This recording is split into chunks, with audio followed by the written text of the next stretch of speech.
ஏய் இந்த காலை வச்சு நீ எவ்வளவு ஓடுன்னு ஓடி பாக்குறேன்.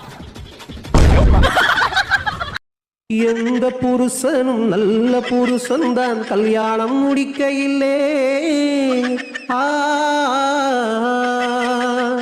எந்த புருஷனும் நல்ல புருஷன் தான் கல்யாணம் முடிக்கையிலே. அவன் நல்லா வாழ்வதும் நாசமா போவதும் கொண்டாட்டி அமைவதிலே. கொண்டாட்டி அமைவதிலே. கொண்டாட்டி அமைவதிலே.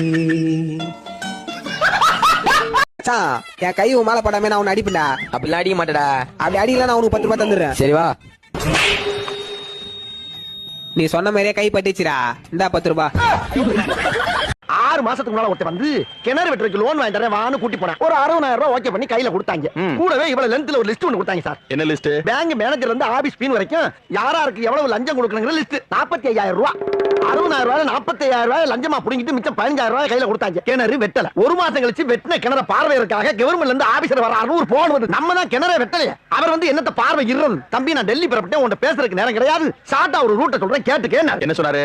தம்பி நீ கிணறு வெட்டிட்ட, அதை 2 நாளா பாத்துட்டேன் அப்படின்னு ஒரு சர்டிபிகேட்ல என் கையெழுத்து போட்டு தர்றேன், எனக்கு ஒரு 2,000 ரூபாய் கைச்செலவு கொடுன்னு கேட்டேன். நான் அவனுக்கு லஞ்சத்தை கொடுத்துட்டு அந்த பேப்பரை வாங்கி வீட்டுல கொண்டு பத்திரமா மறைச்சு வச்சிருக்கேன். இப்ப என்னடான்னா, ஏண்டா நீ கிணறு வெட்ட லோனை வாங்கிட்டு இன்ன வரைக்கும் டியூ கட்ட மாட்டேங்கிற, உன்னை அரெஸ்ட் பண்ண போறேன்னு இன்னொரு நோட்டீஸ் அனுப்பியிருக்கேன் சார். சரி இப்ப என்ன பண்ணலாம்?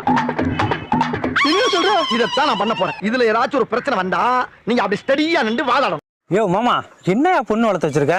கல்யாணம் ஆகி 2 வருஷம் ஆச்சு. நீங்க சீதனமா கொடுத்த கிரைண்டரை இது வரைக்கும் யூஸ் பண்ணவே இல்லை. அவ கஷ்டப்படக்கூடாதுன்னு தானே வாங்கி கொடுத்தீங்க. நீங்க தப்பா புரிஞ்சுக்கிட்டீங்க. நீங்க கஷ்டப்படக்கூடாதுன்னு தான் வாங்கி கொடுத்துருக்கேன். ஆட்டலில் ஆட்டல் மாவாட்டல் அவ்வாட்டல் ஓனரா ஆட்டப்படும்.